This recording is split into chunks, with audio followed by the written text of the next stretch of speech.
semmoinen kysymys, että onko joku kuka on halukas tulla puhumaan tänne liveen nyt hetkellä minun kanssa. Että kiitos paljon, kun Hellu tykkäsit. Miten sulle Hellu meni? Tule fanklubiin. Mulla on olemassa siellä jossain painikkeissa, sä tule fanklubiin.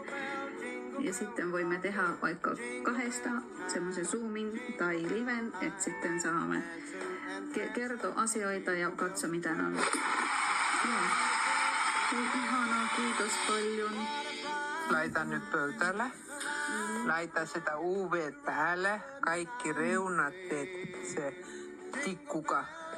Ja siis laitat UV-lampu alla ja sä päät katsomaan, että on tosi tasoinen joka kylkepäältä. Niin. Että